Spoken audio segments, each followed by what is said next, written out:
afternoon, everybody. Good afternoon and welcome to yet another program by KL and Selangor Indian Chamber of Commerce and Industry.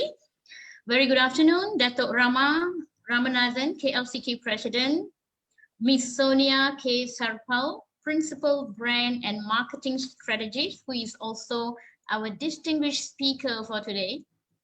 Mr. Tamil Selvan Subramaniam, who is our Deputy President, Dr. Nawamani Ramachandran, 𝐾𝐿CQ Vice President, Mr. Nivas Raghavan, 𝐾𝐿CQ Honorary Secretary General, Mr. Kumaraguru, our Honorary Treasurer, 𝐾𝐿CQ Management Council members, and dear participants. Just to let you all know, we are all going live, so I believe we will have a very big reach out soon, and this particular recording will be kept for future references as well. I would like to thank everyone for being here today. Good afternoon and welcome. And today we have another very, very interesting topic that we're going to cover.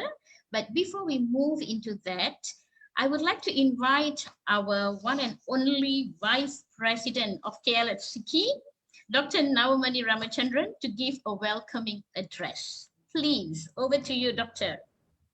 Thank you, Dr. Maria.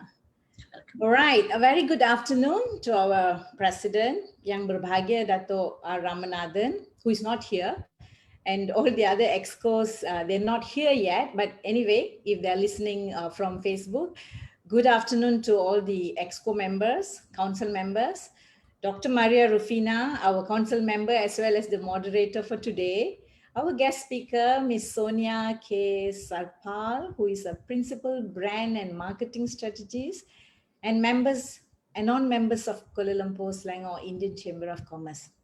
Today, it marks 1 year after a lockdown globally, wow, especially in Malaysia. Well, as part of an effort to continuously support the recovery process, yesterday our Prime Minister launched Pemerkasa, which is worth 20 billion. It's to empower the people and economy in English, along with a new fiscal injection by the government amounting to almost 11 billion was launched yesterday. And Prime Minister Tan Sri Muhyiddin Yassin also said Pemerkasa would focus on 20 strategic initiatives to boost economic growth, support business, and continue targeted assistance to the people and sectors that are still affected. Our country is currently in the 5th stage as the 6R strategy, which is resolve, resilience, restart, recovery, revitalize, and reform of the comprehensive economic recovery plan, namely revitalize or empower the economy. At this stage, the economic recovery strategy is focused on efforts to boost and revive economic activity or jumpstart the economy. Our PM said when announcing Pemerkasa, which has 5 main focuses yesterday, the 5 focuses of Pemerkasa are to curtail the spread of COVID-19, to drive economic recovery, to strengthen national competitiveness, and ensure a regional and community inclusion agenda, and also to transform the economy. Why am I saying all these, ladies and gentlemen? We are all looking forward for our economy to be revitalized.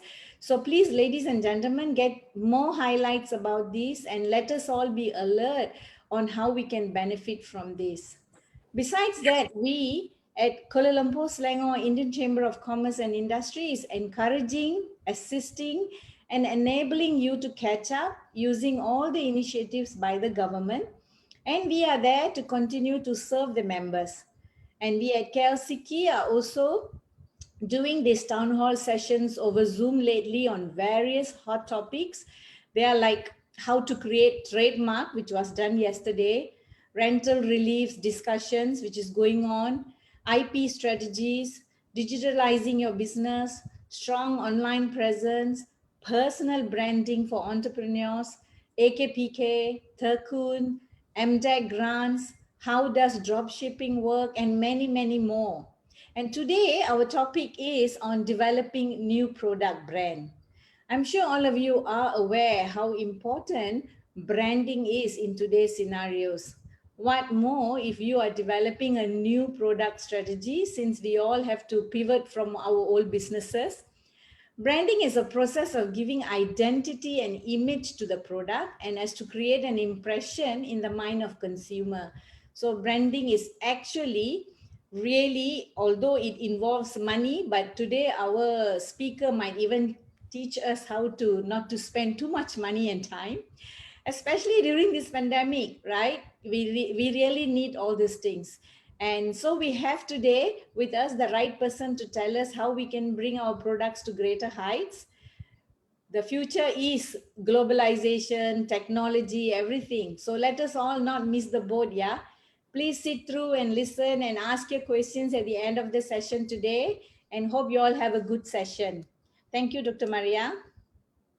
Thank you, Dr. Nawa. Thank you very much. Well, that was very, very elaborate. And thanks, as Dr. Nawa has said, you see, KL and Selangor Indian Chamber of Commerce, we want to make sure that you are well equipped with whatever information that you need. All right, like the budget about Pemerkasa yesterday, and even so many other things. So please do connect with us.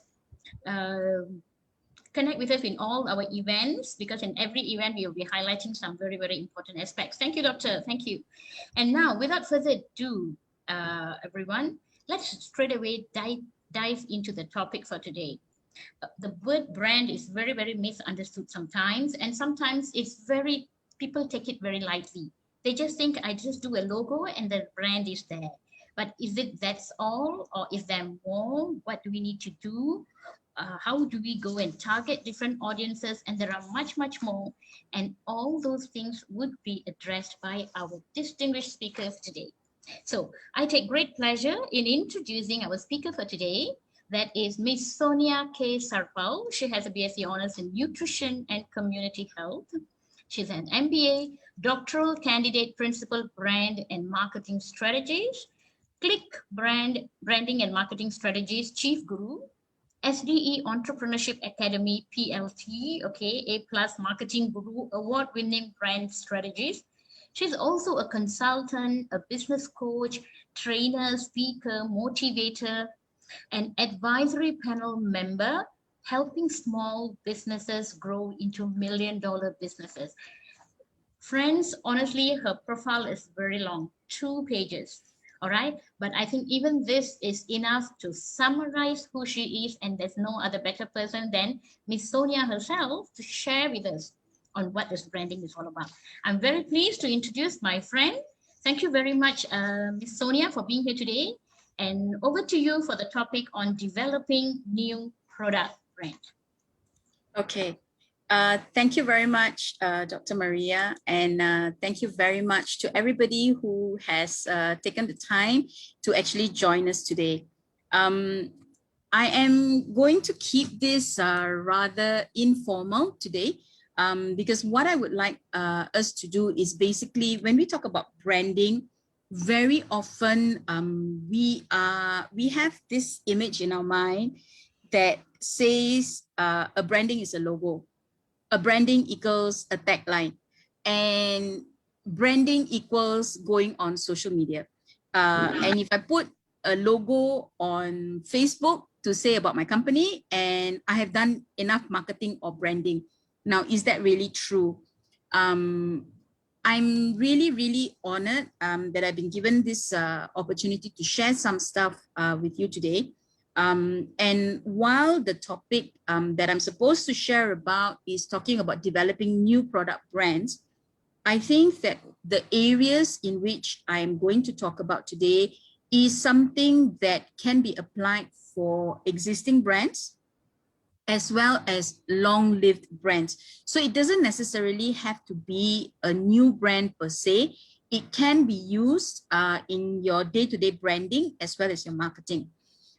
Today, we're going to take it a little bit informally. So I understand that in the previous sessions, you would keep your questions to the end. I leave it to you.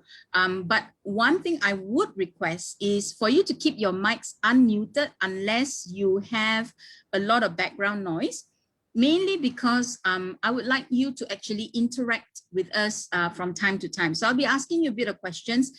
And if you don't really interact, then it's sort of like, you know, it's a bit weird. So I'll just go into a little bit.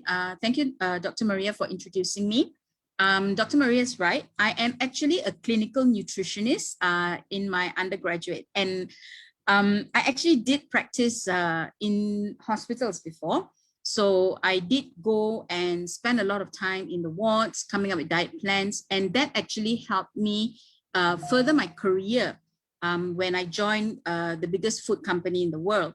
And I realized that my passion of actually wanting to make a difference could actually bear fruit from the brands that I had actually worked with.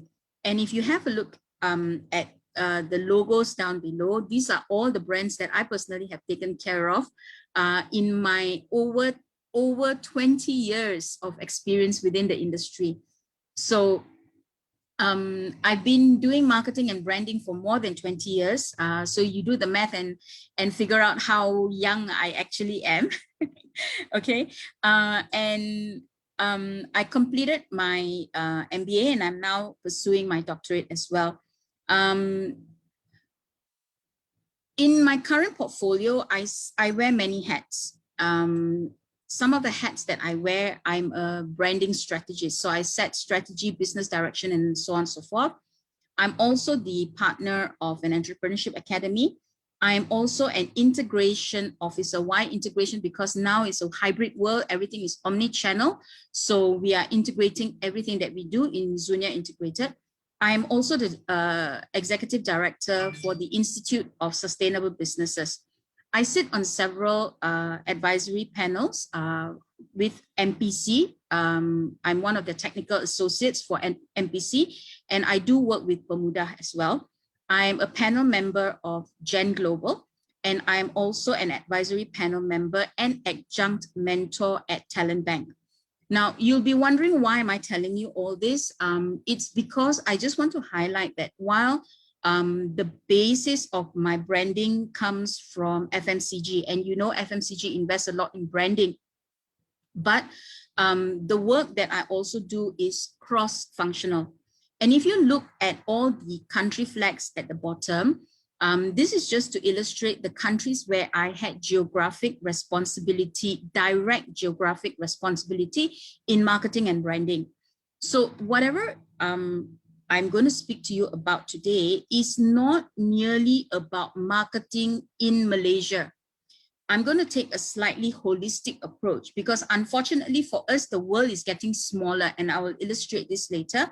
And branding, the core essence is, as long as you get your principles right, it can be applied in any area, any product, any service, and any geography, as long as your basic foundation is done right. Okay, so let me go to the next, if I can figure it out. Let's just ask ourselves, what exactly is a product? A product can be anything. It can be a commodity, which is just milk or flour. It can be food. It can be a book. It can be something you read. It can be a perfume. It can be anything, a bag, a sari, plants, anything. A product is basically anything that you want to do. A product may not even be a tangible thing. It could be a service that you offer. So for example, when you go and speak to somebody about business strategy, or you talk to somebody about trainings, that service that they offer is also a product. So if you are a lawyer, your litigation services, your contracts, etc., is also a service.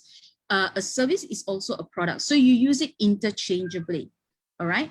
Now, and when you talk about a product, and this is coming from one of the key people in the business arena right now, Elon Musk, great companies are actually built on great product. If you have a product which is lousy, no matter how fantastic your brand is or how good your marketing is, your business is going to fail. There is no two ways about it. Now, then we come to what exactly is a brand. Now, a brand is a little bit harder to differentiate, a little bit less tangible.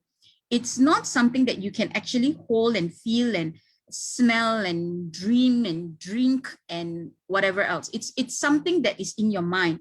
It could be a color, it could be a shape, it could be a line, it could just be a swoosh.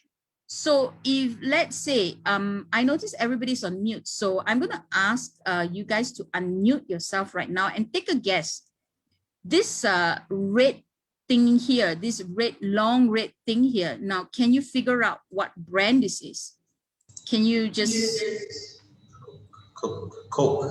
Coke, absolutely right. So it's absolutely right, it is Coke. Now, and what is the green thing here with all those people jumping around? Can we take a guess? Milo, absolutely, yeah. Breakfast of Champions, Milo. And how do we know? Because it's got a swoosh, the winning line. So that W, that curvy thing, it's called the winning line. And it, because the brand property is all about sports, it's all about sporting, it's all about winning, it's all about doing your best, it's Milo. Okay, and as you all know, Malaysia is the Milo capital of the world, and we drink per capita the most Milo compared to any other country around the world. Okay, all over Milo breakfast, dinner, night, we find it on bread, everything, yeah? So we live, eat, drink Milo. And what is the last one, that little tick at the bottom? Can anybody tell me the brand? Nike. Nike, absolutely right. So yes, so just, there is no word to say it's Coke or whatever it may be. It is just an image. It's a visual property that is there that you can immediately identify yourselves. Now, obviously, these are power brands, but there is a lot more that goes into branding than just a visual image. There is an identity, which is exactly what you guys have correctly pointed out. There is something that goes into it called advertising, marketing, then logo. We'll talk about something a little bit about that. Then there's some brand strategy, there is a value, and there is also design, and there's also an innate amount of trust that is required or linked to a brand. Okay, so now we have all this, but is this enough for us to succeed? If we were to look at it, if let's say products are made in the factory, a very good brand is actually created in the mind. And how powerful that is how powerful you as the brand owner or the product owner puts in your communication and your efforts into. Yeah. So now we go on to the next part, which is marketing. And you will ask me, I'm here to learn about new product. Why are you talking to me about marketing? Because it is basically the basis of everything that you do. It's how to get your brand across.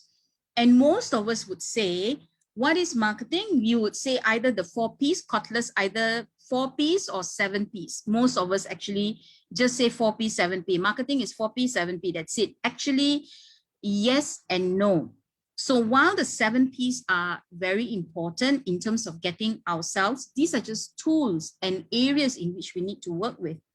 And if you notice that physical evidence part here, which is things like facility, equipment, livery and artifacts, signage and symbols, this is actually your brand properties that actually goes into marketing to make your product work. But again, this is not everything. When you want to come up with a really strong marketing plan, you really need to have a more cohesive solution that is in place. Okay, so if good marketing makes the company look smart, is it enough? No. In order for marketing to be really effective, you need to do great marketing. Why? Because great marketing makes the customer feel smart. And once the customer feels smart about choosing your product, your brand, and believing your marketing, then they will become loyal to you. Okay, so let's move on. And again, I ask you this question, is this all that marketing and branding stands for? Now, obviously not, because if we were to look closer at, for example, brands versus product. Now, when you have a product, it becomes a commodity. Commodity has no value. For example, you go and buy a bag of flour. If you go and buy loose in the kedai runcit or whatever, you know, you will ask the apek or the pakcik or whoever, and you will say 1 kilo berapa.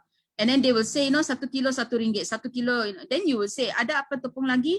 And then they will say, oh, ini tepung 99 sen. And then ini tepung RM1 5 sen. Ini tepung RM1 10 sen. And because there is no value in that, you would say, okay lah, saya mau yang 99 sen. And then you create a price war because your brand is not strong enough. Everything is generic. But once you affix a brand to it, you can immediately avoid the price war. So when you talk about a product, you are talking about something that has no value. It's just something. Serves my purpose, functional, that's it. And products can become outdated. Whereas a brand is timeless as long as you innovate. Products, easy to copy. You go and buy oil, or for example, you go and buy, I don't know, bad example, makeup. You go and sell a lipstick. What goes into a lipstick? As long as the key ingredients are there to form a lipstick, I can OEM. The famous words are OEM. I can get somebody to produce the same lipstick. I go and stick my sticker on and I think it's great. I have a brand. Product can be copied.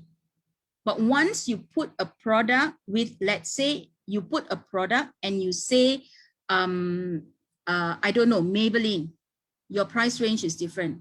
Or you go and put Estee Lauder, your price range is different. So when you have a single product, it's easy to copy. Chiplak photostat only, mass produce, different sticker. When you build and invest in a brand, it belongs to you. Products are tangible, you can touch and feel, but brands only exist in the mind. Products have functional value, but brands have a functional value and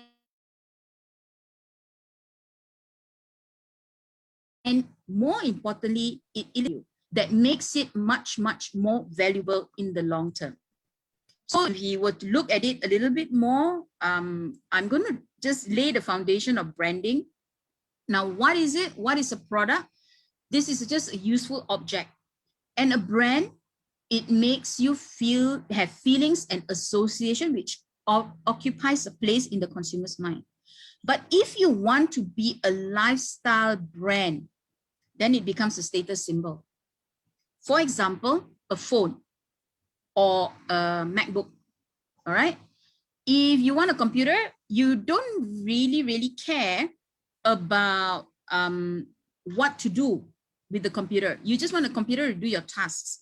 But for example, if you want a brand, you would say Macs are better because they design better, they last longer, they're more fun, they're more status.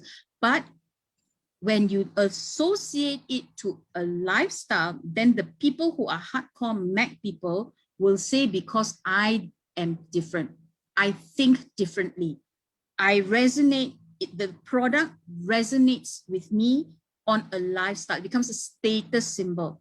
And I'm willing to pay that extra. So if you ask an iPhone person whether they would downgrade into Android, 99% probably not. So I am an iPhone person. I have been asked to change my phone for the longest time. And I say, no, if I want to change my phone, I'm going to go to the Apple 12 or whatever, i12 or whatever. I'm not going to go to a Samsung or an Oppo or whatever. Okay, so it becomes a status symbol because I associate with that brand.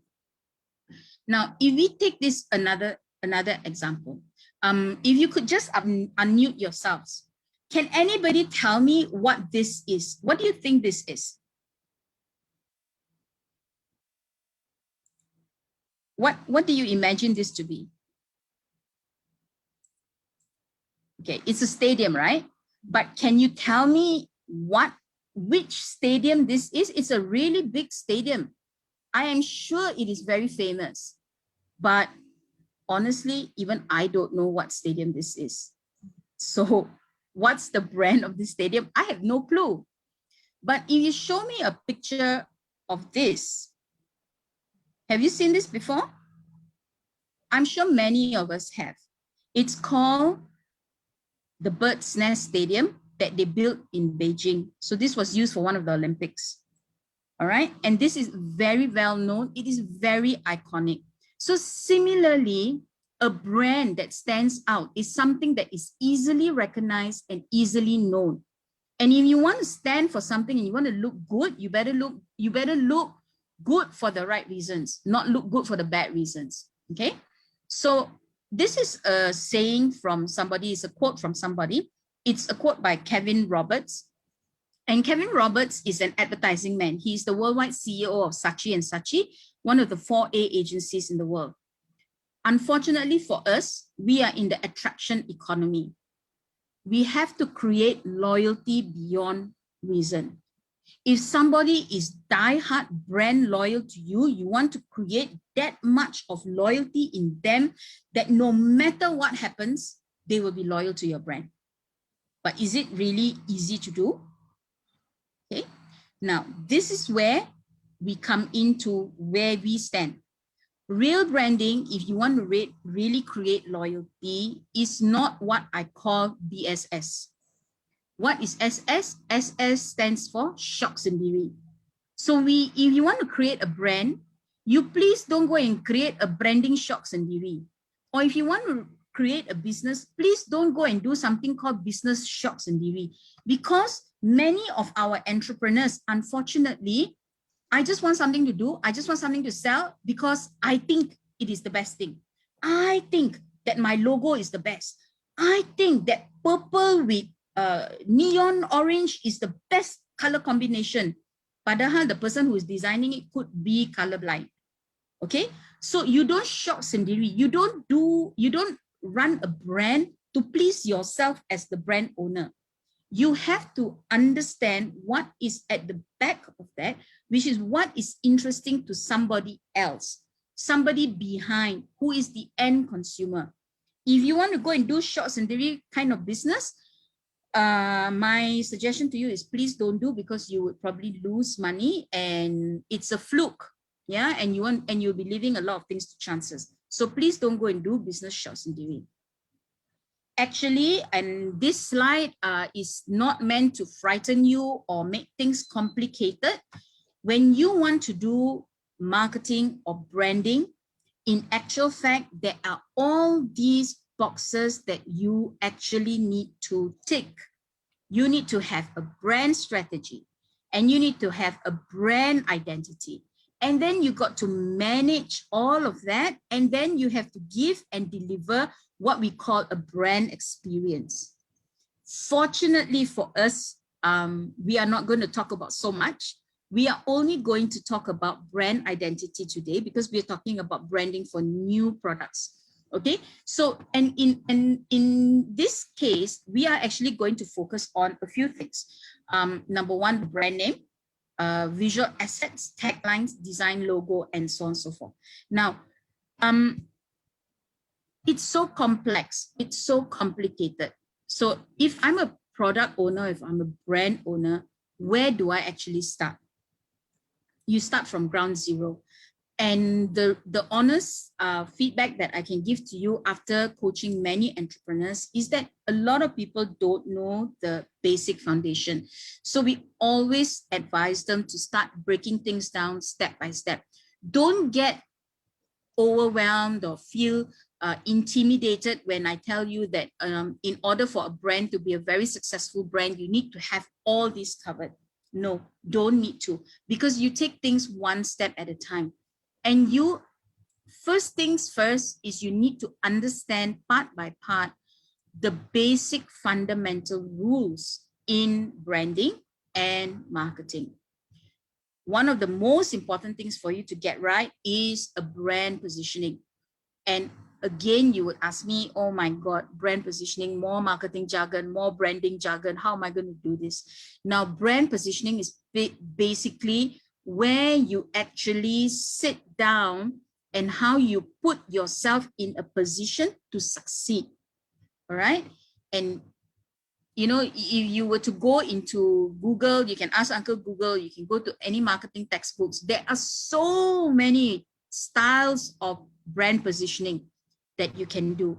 But what I've done is I've just simplified it into 4-step strategy, which is number 1, you segment. Number 2, you choose your target, you position yourself, and then you find ways to reach out to this group of people. So you just take note of these 4 steps: segment, target, position, and reach. And I'll go into that a little bit. Okay. So remember I said that we need to break things down step by step. Now, before I go into the final details, go into and understand the expanding needs of the customer. I said, don't do business shocks and dewey. You have to satisfy your customer. You have to satisfy the consumer. And in order for you to do this, you need to understand the needs are also changing. For example, all of us sitting here today are probably either, you know, we are not in a function room, meeting room, face to face, where I can show you props. We are all sitting at different locations around the Klang Valley or around the country. And our social circle, our reach has grown so much, and our needs have also expanded. Okay, and if we don't understand that, we wouldn't know that, hey, a year ago, we probably wouldn't have imagined that this would be a norm. We would be running classes on Zoom. We wouldn't imagine, but it's expanding. And with this expansion in needs, we have also expanded our reach. Okay, so you have to understand that needs are expanding. So for example, 1 year ago, we didn't imagine that a green screen would be super important. Now you go on Shopee, you search for green screen, you have so many options. Office chairs saw a surge in demand because more people were working from home. Needs change, right? Telecommunication. A lot of companies never believed that they could work from home. When they were forced to, suddenly a lot of offices are downsizing because guess what? I don't need to physically come to an office anymore. I can get my team to work half and half. So needs are changing, needs are expanding. And the world has actually shrunk. In the bad old days, it took ages for a letter to be sent. The fastest was a telex or a telegram. But now we know at the click of button what is happening on the other side of the world. What are trends on the other side of the world? It didn't take a season to come. So they had fashion seasons, right? We in Asia didn't have to wait for 2 seasons in Europe for it to be trendy here. We knew immediately what was trendy and what was not. What is in and what is out. What kind of foods are in and what kind of foods is out. In the bad old days, we only knew we had Malay food, Indian food, Chinese food, Asian food or Western food. And our Western food was limited to what? Chicken chop, KFC, maybe. But now you have so much reach. Okay, fusion is the way of the world. So the world from being so big and inaccessible has become in the palm of our hand. And this is a good thing and a challenge to us as business owners and branding owners, because now, number 1, our reach is so much bigger, but number 2, our competition is not just local, it is global. So in a way, it serves a good point and a bad point because it makes us need to be more relevant on a faster basis. Now, one thing that has happened is when we are understanding our customers and our consumers, we need to recognize one very fundamental thing. The world is very, very diverse. Our country has become more diverse. We are more exposed to different trends, different needs, different wants. So diversity is there. And everything that we do has to fit in the diversity that we live in a society. So I'll give this my first hint to you on choosing a brand name. When we want to choose a brand name, we have to understand who is our target audience. Why? Because do we want to be race specific, or we want to be not race specific. If I were to choose a company name, all right, and I'll be very honest with you, this company name is a company that I help to brand, okay? And the owner of this company was very adamant that he only wanted to play in a specific segment. And he was very, very clear to me. He says, I am doing religious offerings for Hindus. Therefore, my company name is going to be 𝐃𝐫𝐸𝐧𝐠 because Sakti Aman. And he was very, very clear. I am not going to sell any of these items to somebody who is not a Hindu, who is not this, because I'm selling puja items. I don't want to sell to any other race. I'm selling sambrani, I'm selling agrabati. I don't want to sell anything else. So I have to denote a name which is very strong in my religious branding beliefs. So I said, okay, fine, go ahead. And we actually sat down and we developed a logo which was very much in line with that. And it worked because we were very, very clear that he wanted to go into a segment which was very niche. But for example, if you are going to serve a very large population and there are multiple ethnicities, would that work? No, it wouldn't. It would alienate you. So you would want to choose something which probably has a more general tone and feel to fit in with diversity. One of the most famous brands, if I mention it, you will laugh, is a word that doesn't mean anything. The brand is Häagen-Dazs. Sounds German. Actually, if you look it up, means nothing. Okay, and this is a huge success. Don't believe me? Please go and dig. Go and ask Uncle Google. Go and check. You are on the net. Go and check.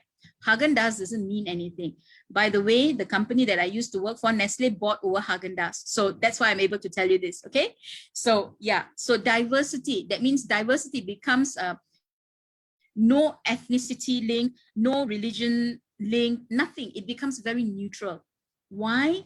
Because while we are not the same, we are very similar.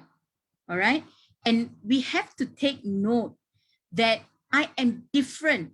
I am very diverse, but I am also very similar to a lot of people. That is why in marketing, there is something called, what do you call that? A universal truth.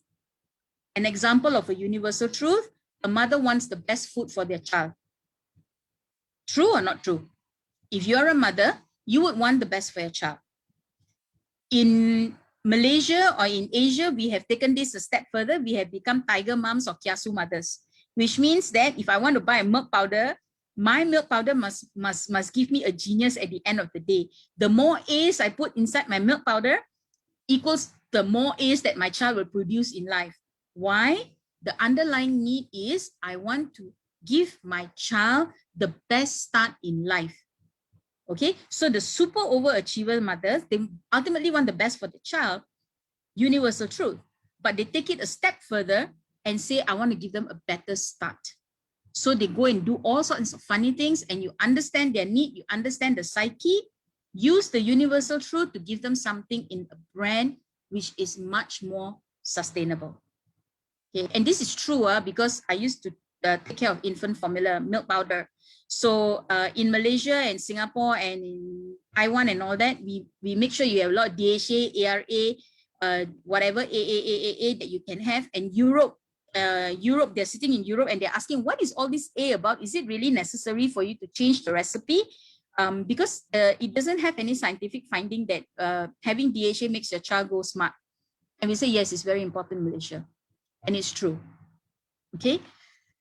Now, once you have all that, in this entire blend and this entire pot, how do you actually assist the customer or the consumer to choose you? Now, I've put this in here so that to illustrate that you, because the borders have, how would you say, loosened, We now have digital networks, we have internet, we have everything. Your reach is not just local anymore. And therefore, you need to be able to to identify your consumer both on a local as well as global level. Now, it doesn't matter that you're selling puja items. It doesn't matter that you're selling a sari. It doesn't matter that you're selling pakora or anything that is very ethnic. It doesn't matter. Okay, a little bit personal. Going into a little bit personal as an example. Now, I got married sometime in December, right? And I sourced for things. Yes, somebody was thinking December, that was like CMCO. Yeah, 2 weeks before they had MCO 2.0, thank God. Okay, so before that, I was searching for things. So the original plan was we'll fly to India, do our shopping, come back and get it done. Then the borders closed. But it didn't mean that I couldn't source my stuff from there. I just went onto the internet and I searched. So again, being ready for all that. Now the market is open. People have changed. They are okay to shop for clothes and bridal stuff and everything online. And you can reach, you can be selling in some corner, Kuala Besut, doesn't matter. If you have something that you can brand and market properly, you can reach the other end of the world. So how do you build a brand which is relevant locally and globally? This is how you're going to do it. And we'll go into that. In order for you to stand out as a brand, you have to be top of mind. The first brand that people think of, chances are they're a little bit more loyal to you. So when you have top of mind awareness, you ultimately stand out, okay? And the challenge is to stand out and be top of mind. And therefore, when you're talking about branding, I have to ask you, what are we looking for? Is it to please ourselves? I like purple and neon orange. Does that mean my customers look at it and they will love it as much as I do? Chances are no. Purple and orange, not necessarily a good color combination. It may look good to me. 90 people looking at it might say, ooh, very glaring. Okay, so we are here to please our customers, not to please ourselves, unless you're very sure what you want.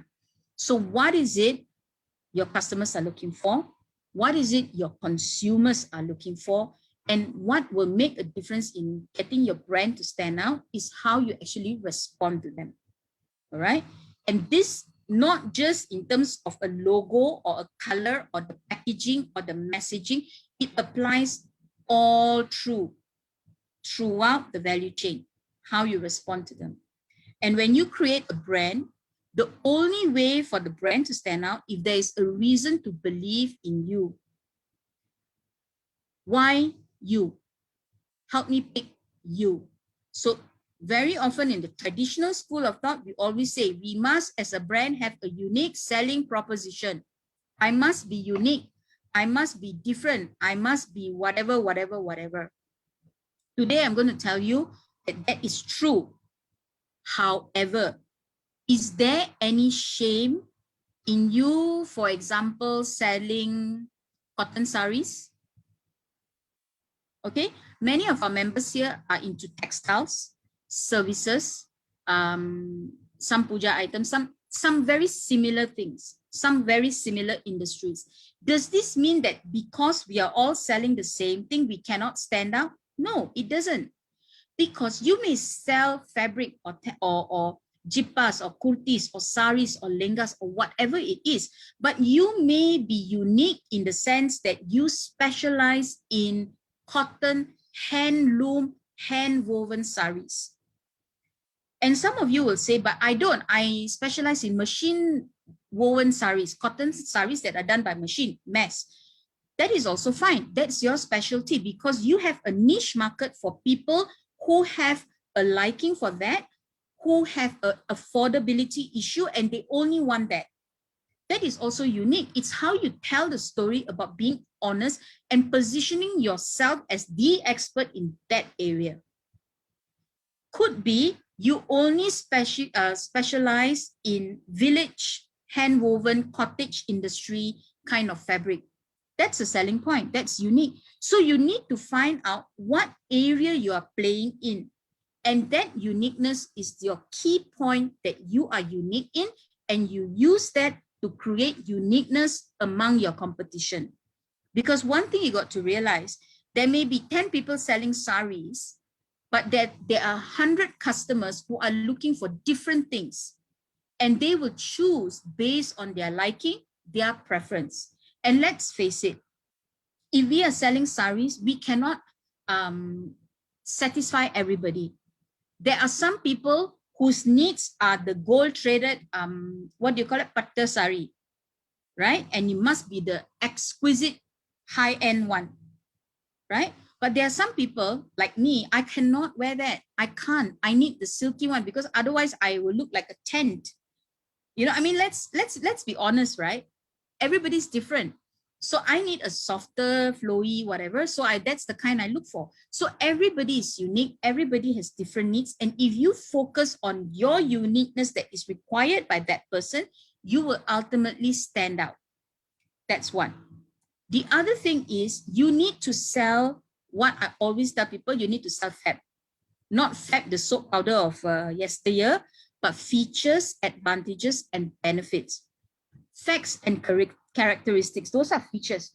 It is a cotton sari. Cotton sari is a feature, all right? What are the advantages? A cotton sari that is hand-woven cotton sari. So the advantage, it is crafted by expert craftsmen whose crafts has been passed down from generation to generation. It takes a lot of labor. It takes a lot. Each piece is unique. You cannot replicate it anywhere else. If you're selling the feature cotton sari, advantage is it's single piece, you know, lovingly woven by an artisan craftsman. Benefit, nobody has a piece like that. And guess what? There is a social impact benefit which you bring, which is you are supporting local craftsmen. You are helping to support a local craftsman in a rural village who is a skilled person who you want to bring up in society. So benefits is the benefit to the customer, not to you. And the benefit can be in the form of superiority, premiumness, image, or a social cause. So when you put this together, feature, advantages, and benefits, and you start listing it down, then you already start to understand about your product, where you play, how you play, what kind of communication you are going to bring. And then it helps you to narrow down. And if you say, I'm going to focus today, let's say I'm going to sell 100 saris, right? 50 saris are going to be machine woven, 50 saris are going to be hand woven. And the 50 saris that are machine woven are going to be XYZ material. And you find a feature, advantages, and benefit, and you tell this story, you have a level of believability that you can bring to your brand. And the more unique this is, the better it is for your brand. But guess what? It's still not enough. Why? Sonia, you're crazy. You are just mad. You tell me I have to do A, B, C, D until Z, and you still say it's not enough. Yes, it is not enough. Why? Because nowadays, social impact is very important. People want to know, why are you launching this brand? What does your brand stand for? What is your purpose of doing this business? Is it just to make money? Is it? I don't know. What is it about the way you run your business? Is it for ethical reasons, or you just want to go out there, cheat people, and then just run away? They don't want that anymore. They want to know what is the real need behind the need, and what is the reason that you are doing this. And they want to know you are honest, you are making social impact, you are helping people along the value chain, and it is the promise that your company intends to make to the customer. That is what makes a brand believable.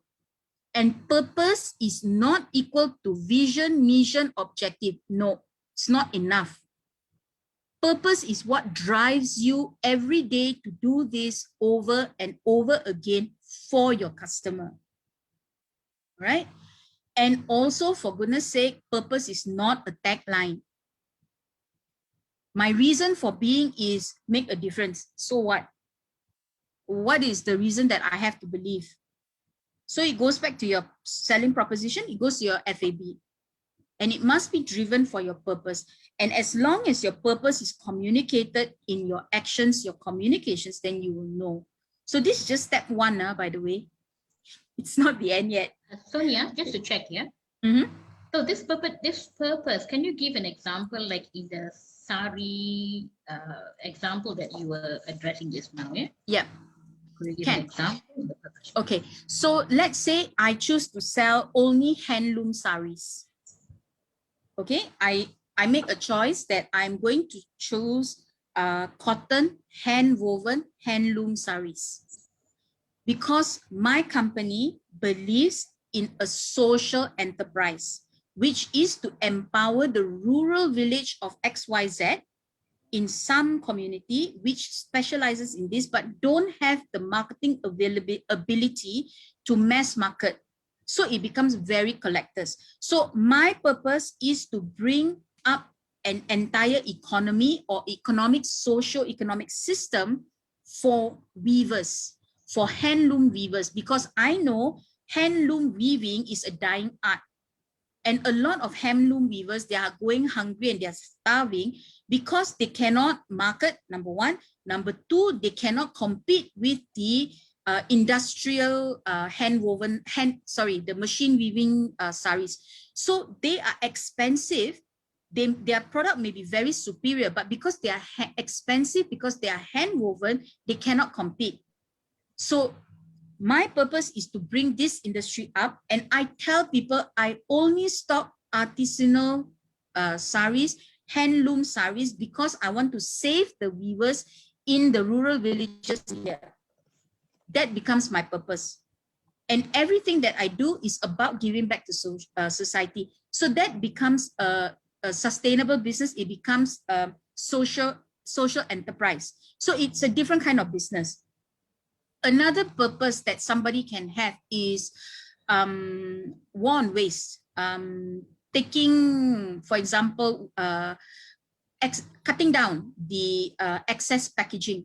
So one example here would be the naked products. So there's the naked shampoo, there's the naked soap. You can Google it. It's actually a particular, the naked products there where they go into the shop, they bring their own packaging, and their purpose is I want to save the environment. So everything that I do, even my shampoo is like a bar of soap. There is no plastic wrapping. There is nothing, no unnecessary packaging there that you can use, and there's nothing to throw away at the end of the day.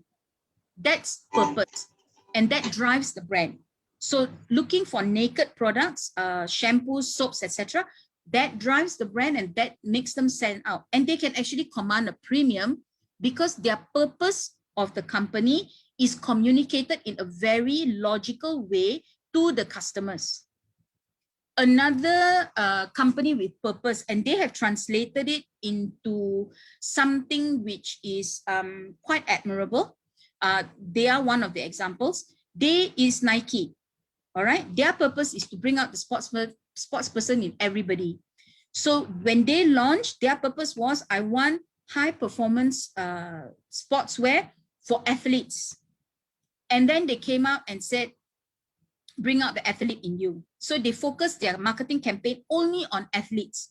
And then they took it a step further and they realized that it's too niche. This is high performance stuff, but it's not able to sustain the company. So they brought it down a step lower and made it more accessible. And they say, bring out the athlete in you. Bring out the athlete in you. Then they realize, hang on, this is only talking to the aspiring athletes, one segment of population. Now what is it? It's called Just Do It. Why? Because you know what? Just get off your butt and take a walk. Just do it. No more excuses. There's no excuse for you to not to get active or physical. Just do it. And now it has gone to another level, which is used in a different way. And I'll show you the example later. Okay, so that's purpose. So if you have a very clear purpose that drives your entire branding communication strategy, you will be able to translate that purpose into something that is believable for your customer. And remember, when there is brand purpose, when the purpose is clear and you build that brand love for your purpose, you automatically become top of mind and you instill hardcore loyalty into you. All right? This is very, very critical. So make sure your purpose is real to build brand love. Otherwise, it won't work. So how we translate our purpose into brand values for our customers? How do we do this? Now, again, I go back. In order to that complicated box, all that box is very complicated. Now, I'm going to break it down for you very, very quickly. And I promise not to overemphasize too much, okay? So that I don't want to confuse you because it's not that complicated. Sonia? Yes? Sonia, we have another, let's say another 10 minutes, and then we give them about 20 minutes for Q&A, yeah? Can. So break things down step by step. So I'm going to run through a lot of the slides now, and then I will come to the core essence later. Understand your own business. Be very clear, what is your business all about? How do you do this? Please answer these questions. One of the simplest tools for you to do this is a SWOT. And in order for you to get a good SWOT is to keep asking yourself, so what? I'm a reputable brand, so what? What does it mean to the consumer? I play in the mid-price range, so what? So I become more affordable. I'm not cheap and nasty, and I'm not premium, so what? I have global support, so what? What does that mean to me in my local context? I want to expand my portfolio, I have a big range, so what? You confuse the customer, so what? Every item that you put into your SWOT, ask yourself, so what?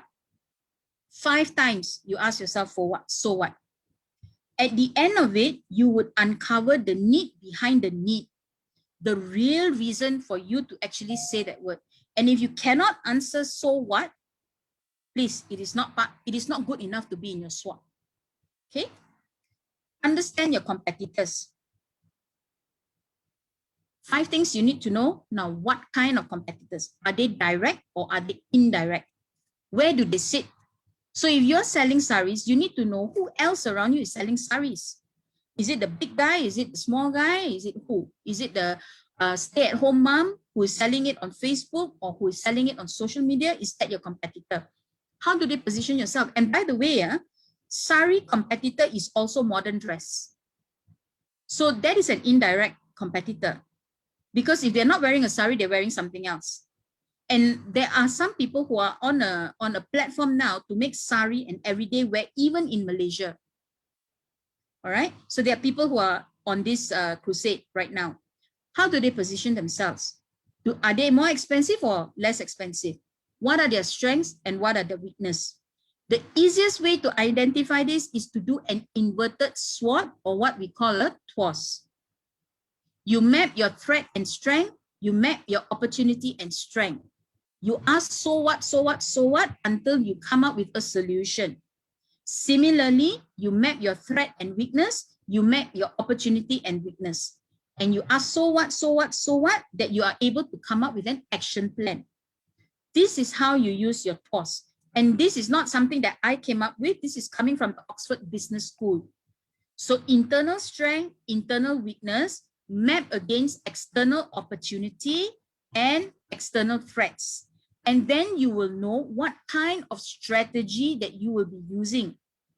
Whether you're using a maximum gain for your opportunities or whether you're using strategies to minimize your threats, using your strengths to minimize your threats. Or you would use to minimize your weakness by taking advantage of your opportunities versus you minimize your weaknesses in order to avoid the threats.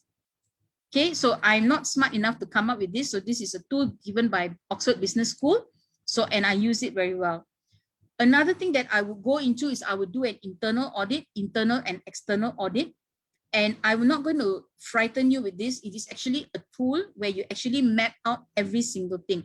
The more you understand about your consumer and your shopper, your competitors and your brand, along with your packaging and so on and so forth, the stronger your brand will be.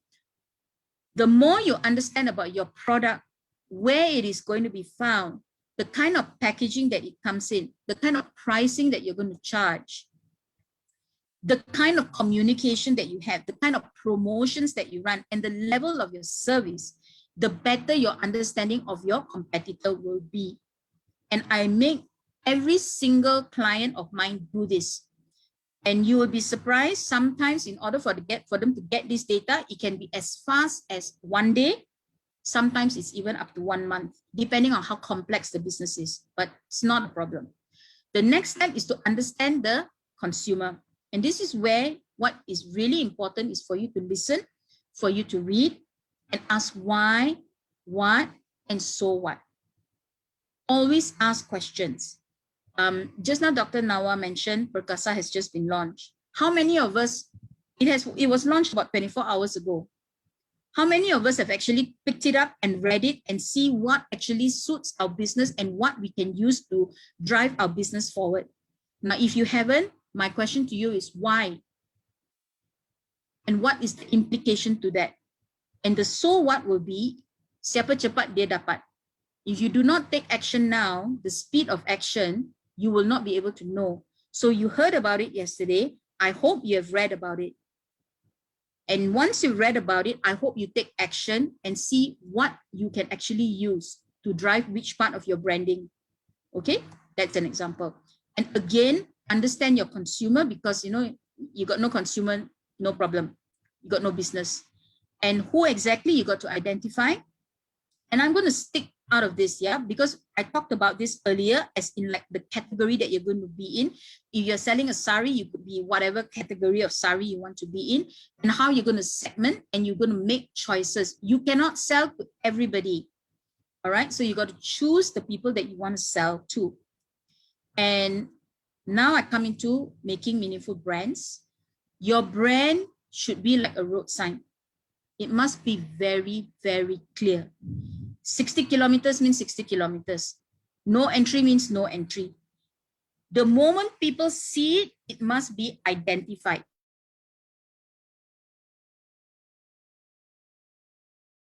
It must be understood. So be simple, easily understood, and quickly recognized. So the moment people see it, they know what it is, what it stands for, and what it does. So that's how a strong brand needs. Now, can anybody tell me what brand this is? Anybody wants to guess what brand? BMW. Absolutely. Even, this is used in either Chinese funerals or during the Qingbing, where they burn for their departed ancestors. Yeah, so they burn the car and the driver, so that hopefully when they go into the afterlife, they have a car and the driver there. They even put the brand. They don't want to give Ciplak car. They don't want to give Perodua Myvi. They want to give BMW. So the brand loyalty is there. I want to give a good car. I don't want to give a Ciplak, I don't know, Viva. Give my ancestor a good car. So what brand is this? It is red and it has got a horse on it. So can you tell me what brand this is? Fiat. The car is a Fiat, but a horse with a red car with a horse on it. It's a sports car. It's a Ferrari. Both start with F. Right? So you see, when you see the linkage, it's strong enough. But I'm very impressed that you recognize the car as a Fiat. Okay? And it's also Italian. So branding is very good. What brand is this? They have evolved from 1971 until now. They have evolved, but they have not run away from what they originally stood for. Right? It's still a coffee game. It's still a branding game. What brands are this? Can somebody tell me what is the first logo? Apple. Apple, correct. And what's the second logo? Maggie. And the third logo? Coca-Cola. Coca-Cola. So you see, even though it's not the full picture, or even though it's in a different language, the branding is strong enough. Why? Why is it that the branding is strong enough? I will tell you why. It is not schizophrenic. It is not today I'm a apple, then tomorrow I'm an orange, and the next day I'm a pear. No, apple has been apple all the while. Maggie has been Maggie all the while. Coca-Cola has always been red. It has got that flow. It has got a special shaped bottle. It is consistent. If you keep changing your branding visual properties, you will confuse the heck out of everybody. Okay, so now what is the first brand? Anybody? BMW. Second? Oh, Chevrolet, is that? No, it's not a car. It's something that we use as a sauce. Heinz, right, absolutely right. For the people who like to go indulge in a drink, what is the third brand? Vodka. Absolute vodka. And the people who smoke, what is the fourth brand? Marlboro. Marlboro. Even those who don't smoke, no. Even those who don't drink, no. So you see what I mean? You don't even have to have the color. You just have to have a distinct shape, a distinct logo, a distinct packaging style, and automatically the brand stands out. Okay, you already know. But the one thing that you also need to understand is it didn't come automatically. It was used over the years consistently, and it was spoken about, it was marketed as such. That is how it becomes recognizable. All right. Now, this brings me to this. This is inspired by different things. So you can have an iconic tag shape. You can have, I don't know, you see the second one, the toilet duck. Now, where did it come from? Did the name inspire the brand, or did the bottle shape inspire the brand? Because it's called duck because of the bottle shape. And the reason why they did this shape is because so that you can invert it and squeeze it around in a much better manner. And then they call it a duck. And then the Mazola corn oil, it looks like a corn. And the Pringles jar, I think everybody's copied it. Okay. Now, this one you already know. Can you guess? The one on the left, don't bother, you already know. What is the one on the right? What bar? Toblerone. Toblerone. Absolutely. So just by the packaging signature shape, it is already a branding element. Okay. So what makes an outstanding brand? And this is coming to the last part, last lab. Okay, just be with me. And this is a visual context. I'm not going to talk about marketing. Very important is color.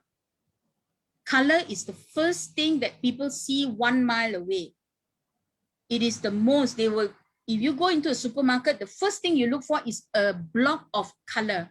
That is the first thing. Far away you can see. The brighter your color, more noticeable your color, the easier it is to spot it.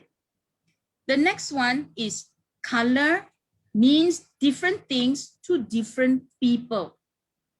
All right, now, and this has been done, I've taken this picture from Conversioner, but actually there has been a lot of study and research done on the psychology of colors.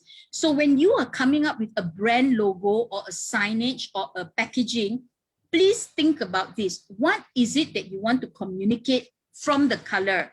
When you want to use purple, now I told you purple and neon orange is not a good combination.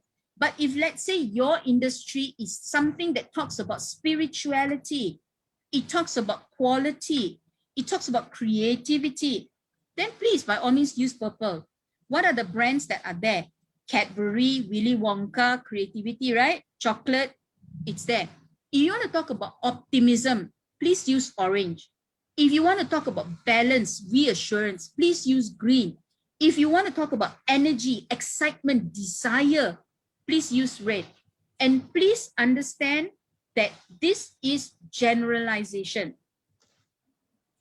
A lot of brands like to use black, even for food. Why? Premium. But in the old days, my grandparents, my own parents would never touch any food with black because it is damn sway.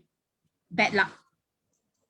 Okay, so think about the cultural appropriateness of your colors as well. Again, look at your customer. Are they sitting in China, or are they sitting in the West, or are they sitting in Malaysia? Is the color appropriate for them or not? Red is always auspicious to Asians, but red means anger to the whites. So you need to understand what a color means in different society, and you have to understand who it is you're talking to. Now, example, okay? Some of the other examples that you have now, we talk about optimism, clarity, warmth. These are all the people now. Nikon, I'm not sure whether they are around anymore or not. I think maybe small, but like Post-its, Lipton, they are around. So if you want green, let's say you want purple. Let's look at the people who are in purple. They're Cadbury, Aussie, Barbie, Yahoo, Taco Bell. Who else is there? Blue, Tata, Unilever, Samsung. So you see, there are many, many brands which are there on the color chart. And you yourself can actually take a look at this as inspiration for you to follow suit and see whether or not it is suitable for your own brand. Now, again, please use common sense and do a sense check. And if you're not sure, please get other people to give you feedback. There's no such thing as bad feedback. The next thing is shape. So originally we had color, right? It's just a color. Now we have shape. There are certain uniqueness to the shape, especially the shape in the middle. I think you will already kind of guess the brand of the product in the middle, okay? Just by the color and the shape. And then suddenly you put in the graphics, which is the logo, and suddenly it becomes a little bit clearer, okay? And then you put the image. So anybody who has been to Australia would already know that you may have a decal with the bunny. All right, you already know. You go to Europe also, you will know. And most of you by now would already know what is the product in the middle. Even though the brand name is not there, you already know. And if you're in the Americas, you would 100% know the product on the right. Okay, so image. Image is very important. Choosing images is also very important. For example, the client that I was talking to you about was selling puja material, puja items. They have an Om on their packaging. For that, it is perfectly okay. I don't know if many of you remember, there was once, I think it was Pepsi, that came up with a limited edition can. And there was a huge controversy because there was a symbol that looked like a cross on the can. And they had to recall everything back. Again, there was a campaign that was done by a mineral bottle water company where they featured a lot of, tourist destinations within Malaysia. And there was a very huge uproar when they featured Batu Caves. Why? Because we live in a multicultural society and we need to be very cautious of the cultural sensitivities in the market that we are in. Okay, so images very important. Now words, suddenly everything is in place and you see. Now it brings me to my last slide. What about taglines and slogans? If they make sense, they can work very, very well. If they don't make sense, you are in deep trouble. And putting a slogan or a tagline on your brand is literally like writing on your face or painting your face. Because once you have a tagline or a slogan affixed to your brand, it sticks. And for you to change it is not so easy. This is what happens when it's done wrong. Time Warner, they put the slogan as enjoy better, tagline, enjoy better. Grammatically it's wrong. What do you mean by enjoy better? Don't understand. Worked very badly. It was voted the top 10 worst slogans of the century. The other one on the right is Victoria's Secrets, a body for everybody. Now, if you look at all the models there is no body inside there which promotes inclusiveness. And they're talking about women coming in every shape and size. And what body for everybody? Perfect fit, perfect comfort, perfectly soft. Find your favorite. big time boo-boo, they came under a lot of fire. The other example I'm going to show you about tagline gone wrong, and this one is quite Sonia, fun. we have 10 minutes more. So Okay. I mean, we know we have. Okay. I got 2 more slides. Okay. Please be patient. When it's done wrong, Carlsberg came up with this, probably the best beer in the world. Probably. They were not sure. Actually, there's a legal thing on this because technically you cannot claim to be the best beer in the world unless you have data. And so they tried to correct it. And this is what the campaign they did when they had to correct it. Probably not the best beer in the world. So we changed it. See how expensive this mistake is? You become a laughing stock. And when it's done right, I talked about Nike Just Do It. From being just a sports apparel, they have now become a social enterprise where they talk about cause that they can champion. And the beers, a diamond is forever, is everlasting in people's mind. And lastly, keep innovating your brand, but please do it wisely. Otherwise, you are back to square one. Okay, that's it. I'm sorry, it's a lot of information, but I'm open to take questions if you have any.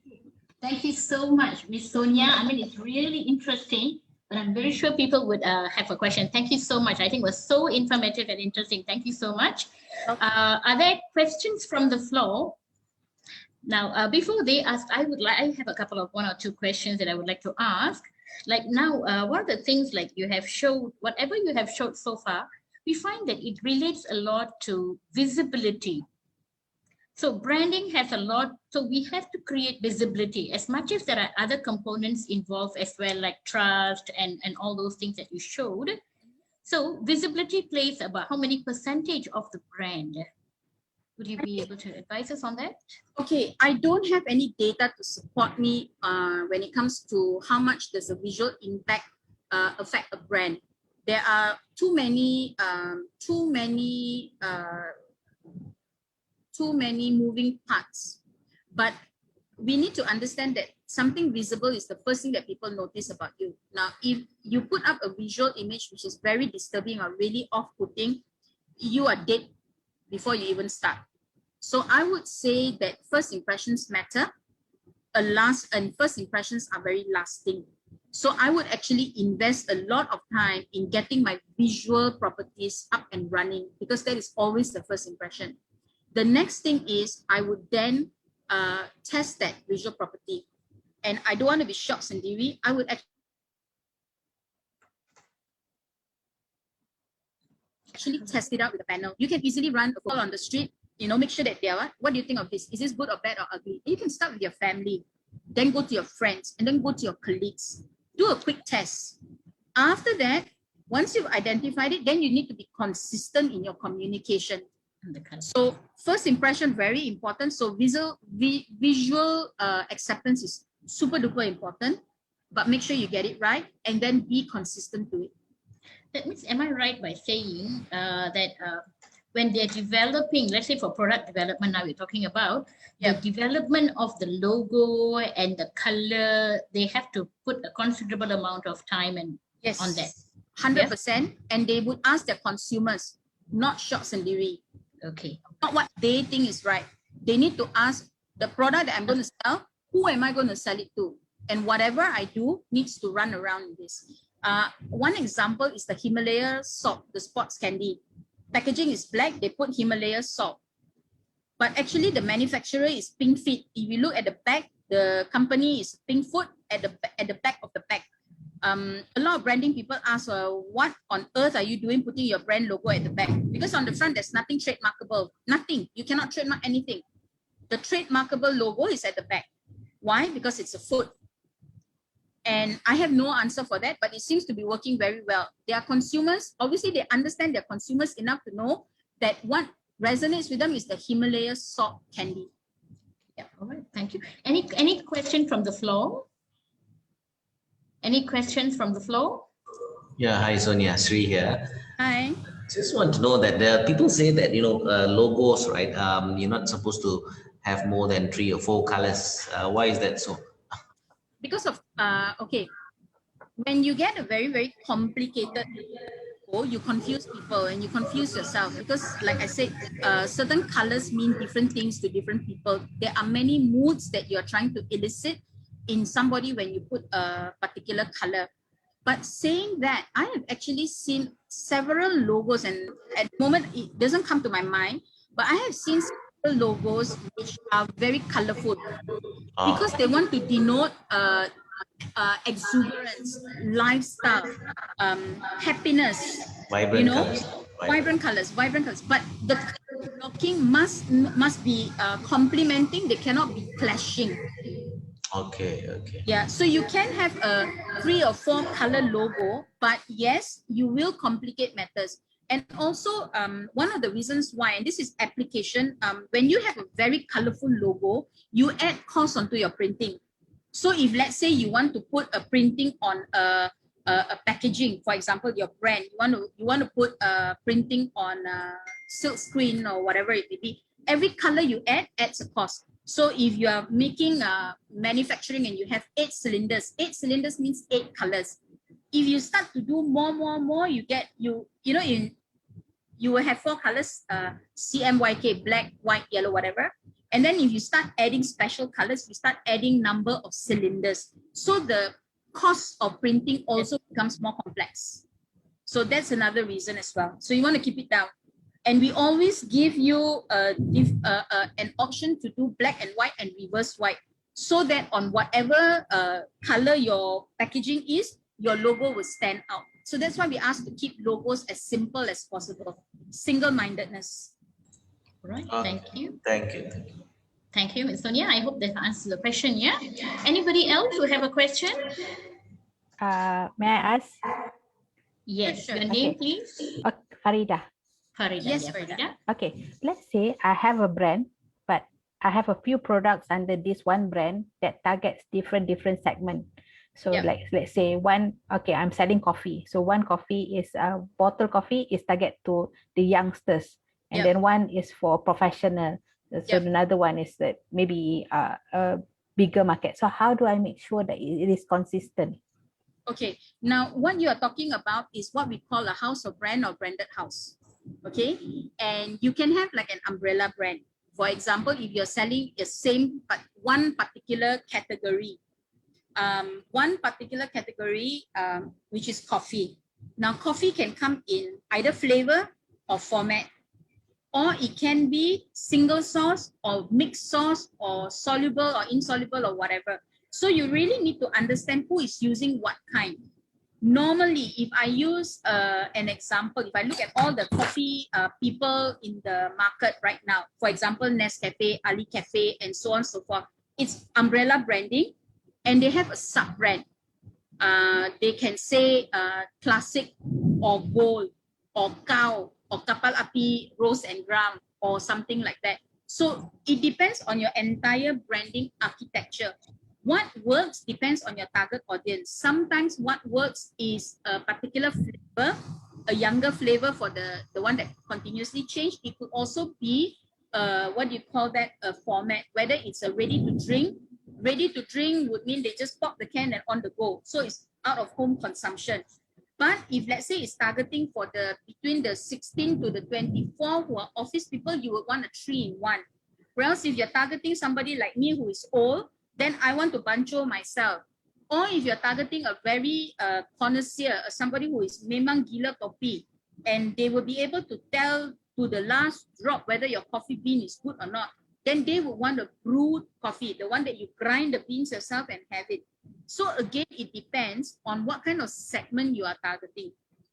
Once you identify the segment and your consumer, then you would know whether or not a single brand with sub-branding or brought a particular brand brought to you by Starbucks. So you see Starbucks only has Starbucks coffee, but they have roast and ground and blah, blah, blah coffee of the day and all that. So it's very different. Depends on your consumer. My answer to you is not so straightforward, I know, Farida, because I really need to understand your consumer segment. So, Ms. Sonia, you're saying that there are 2 options. One is you could vary the logo according to the different and packaging differently. Or you can even maintain the same logo, but maybe your packaging varies. Yes, correct. Am I correct? Appealing Correct. to the different target market, Correct. right? So like Milo does this. They have Milo kosong, appealing to the people who are diabetic and don't want sugar. They got Milo with fiber for people who really maybe want a bit of cereal in it. They got Milo 2-in-1, 3-in-1. Then they got Milo, don't know what, super cow and whatever. Yes. Yeah, so you can do that also. All right, Farida, I hope that answers your question, yeah? All right, thank you. Thank you, Sonia. Anybody else who has a question? I actually have one question as well, Miss Sonia. Like Yep, you see, sure. one of, when you look at all the brands that we see very popular and all that, definitely, I mean, they have invested, they have been existing for years. And secondly, they invest a lot. I think their marketing budget is like millions, okay? Now, what would your advice be for us? Let's say all of us who are really moving into the business, whether you are starting new or whether you've been 4 or 5 years, how could we go ahead and, really build our brand? What should we do now? Yep. You're not going to like things. Yep. You are not going to like my answer, mainly because it's not really an answer. It is going to go back to what I said in the beginning. Understand your consumer. Once you understand your consumer, you will know where they go to get their information. For example, if your product is targeting a certain age group, which is always on social media, and let's face it, digital media is one of the cheaper, more cost-effective. I won't say cheap, but it's also very fragmented. And you put yourself on the internet, doesn't mean that people are going to see you if your targeting is not right. So it's going to be a lot of wastage. So you have to understand your customer very, very well. For example, if you are looking to target somebody who is, let's say, 18 to 24 or maybe 16 to 24, you wouldn't be on Facebook. Facebook is for old people like me, okay? Because when you look at the details of Facebook, the demographics, it's the older people. We are more used to it, and it's a social platform. It's more words, it's more storytelling, right? It is not, if you want to target the young people, you will look at something like Instagram, because Instagram is where people want to see pictures, and the younger generation nowadays, they got no time for attention. But when you want to tell a story on Instagram, I don't know if you can see this. Okay, you can't. I can't show you my screen. You need to. You go on Instagram and you look at somebody. Okay, I tell you what. I'm going to show you my horrible background, and then you will know why I am using a virtual background, because my background is really ugly right now, and I'm going to try and hide it. You look at this particular thing. It's actually reka putih. And in order for you to stand out, you need to actually look at very beautiful pictures. It's a visual medium.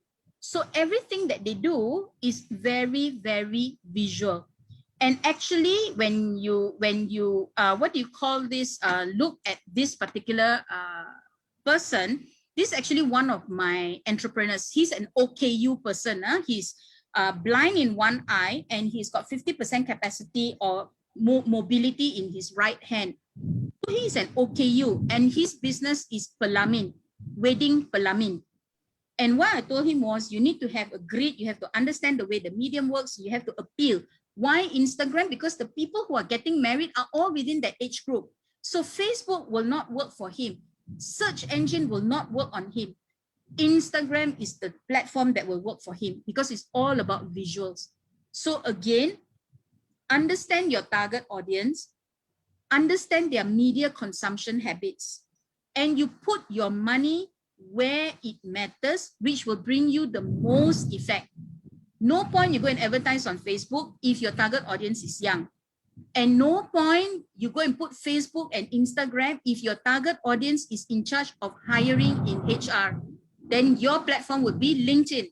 So it depends again, who is your target audience? Who is your customer? That's why I say you're not gonna like my answer. I think it makes a lot of sense, yes, because it's all about identifying who exactly your target audience and then appeal to them in that manner. All right. Correct. Okay. So now it's about advertising, and basically advertising, we don't have to go into the big billboards and all that. Now a lot of things are free, but we need to zoom in and target and hit the spot. Is that what you're trying to say? Yes and no. you need to zoom in and hit the start and understand the psyche. The psyche. So for example, in a lot of particular brands, if you drive along the billboard right now, if let's say your target consumer is very Malay centric, right? If let's say you are in that particular business, and one of the things that would work, and if you have a MLM stockist system, they don't call it, they call it home dealer, whatever, stockist system that they put on. The source of believability and the reason to believe is that, hey, if this guy can have a billboard, that means he's not going to run away. It's a brand that can invest and pay the money. So if your target audience is a particular segment of society and they have a particular understanding of the market, then it's important to be on billboards and influencers.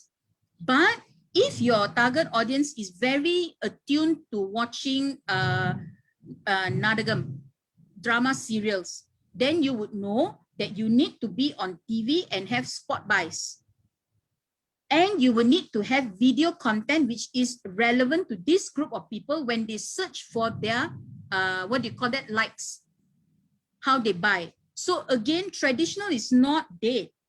It is just not used all the time. And for us to make sure that we are seen, we need to know what they are going for. But digital is much, much more cost effective. And I would urge all the young entrepreneurs right now, young and smaller scale entrepreneurs, go in and understand your consumers properly and then decide which digital platform to go into. Because your 100,000 ringgit or 10,000 ringgit, you are wasting it if you put it on everything. Don't spend. All right, any other questions from the floor? Just another question. Yes. Yeah, just want to check with you. See, I have a logo which has 3 colors and it only stands out on a darker color. For example, navy blue or black. But if I have it on a white background, is that okay as well? Okay, so what you might want to do, this is a bit technical. I can't give you a definitive answer, but I can give you a quick workaround. So what I would do is I would actually put a shadow or a halo that is around your logo. I would purposely make sure that it always sits on a dark background. So I would add on a ring around it, which is either black or dark blue or dark whatever, and make it part of the logo. So you add a dark ring around your logo. And so no matter, even if it stands on black, that you have that dark ring, it will still stand out. Right, okay. Okay, all right. Okay, thank you. Thank you. Thank you. Any other questions? Anybody? Anyone else? Okay. Ms. Sonia, one last question. No This problem. is for all those people. Let's say like now we have a lot of micro and entrepreneurs. Okay. Now, as long as you are in business, I agree with you. Tak boleh lari lah. You have to go into marketing, advertisement, that one for sure. Am I correct? Yes. But what would your final advice be apart from targeting the market and advertising and all that, when towards focusing efforts on branding? What would like step 1, step 2, step 3 that these people must do, like must do's lah, they should do to move them to become stronger, strengthen their brand? Yep. Unfortunately, the world is evolving. So I have one thing that I would urge you to do. Understand your purpose in doing the business. That is the most important thing that you need to do. Other than understanding your target audience and understanding what they like or don't like, and doing all your competitor analysis and all that, that one is a given. But understand what actually gets you out of bed in the morning for you to run your business, and what are the business principles that you actually stand for. And when you communicate with people as entrepreneurs, you put your purpose up front. Ethics, I don't cheat people, I don't hurt people. I want to make a change in the environment. I want to help the society, get uplifted. I only want to do this business because I want to save a dying industry. What is your purpose? And you communicate that purpose and make that the reason for your brand to exist. We have gone beyond feature, advantage, benefits, USP. Society nowadays, they want to know, why are you doing it? Are you doing it because you want to make money, or are you doing it because you want to make a difference? And consumers nowadays, if you are in it just for the money, they will know and they will avoid you. That is why CSR programs nowadays are getting very, very popular as marketing strategies. They want to know what your company and you stand for and the purpose for you to exist. So if you are an entrepreneur, please find your purpose. It's okay if along the way in meeting your purpose, you make money. Nobody has a problem with that. But find your true purpose and be true to that.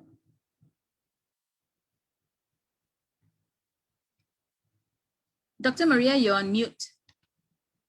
Oh, thank you. Thank you very much. That was a big thunder. All right. Any other questions? Anybody? One final question from anyone? Okay. Before that, thank you very much for Sonia, because it's very informative, especially your last slide for the colors, graphic, and the things is wonderful information. And it's about me, just a question, how a product, come up by the function, so especially I do supplying a silica gel. It is making some moisture absorbance and to the various sector. So how to come up with the under the function mode? Okay, so first thing first, is your silica gel food grade or non-food grade? Both.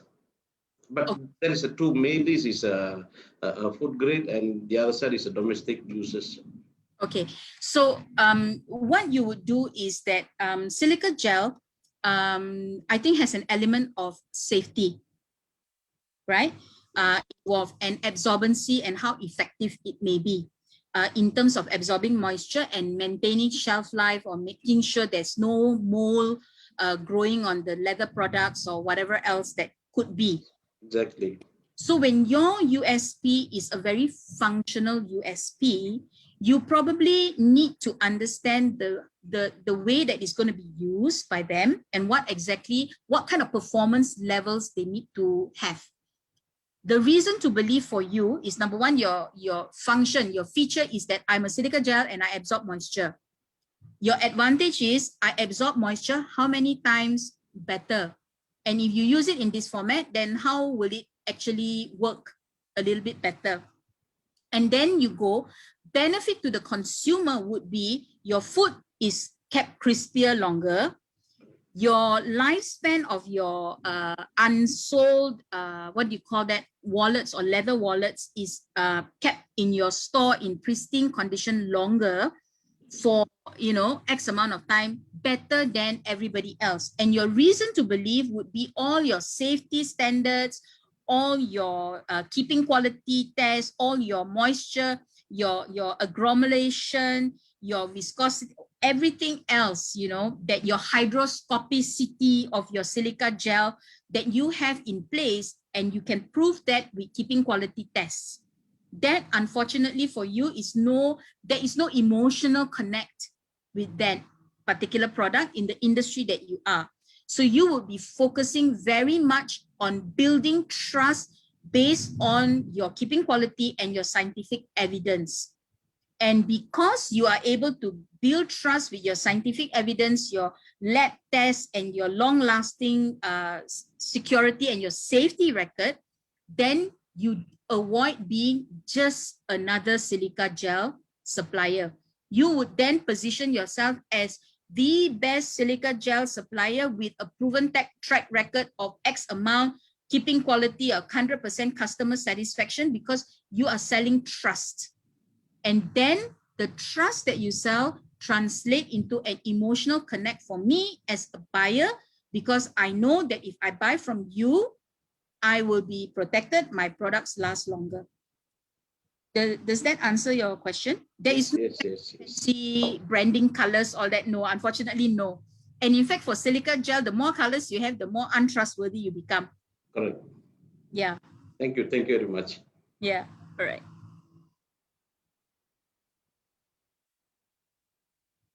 Dr. Maria, you're on mute. Oh my God, I'm unmuted forever.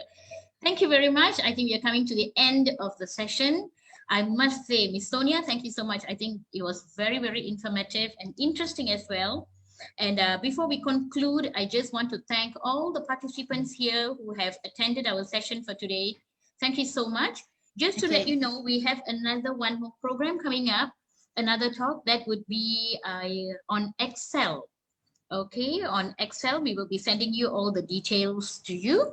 So just to inform you, keep posted, continue to follow us, and do participate in all our other events.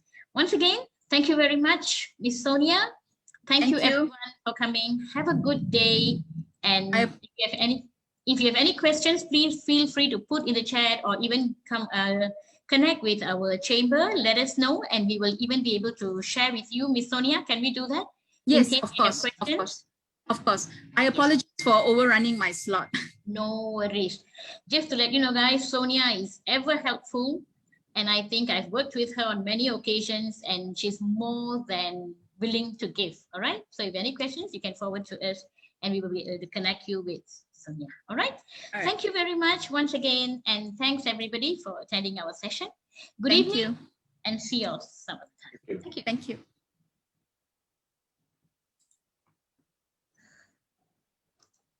Thank you.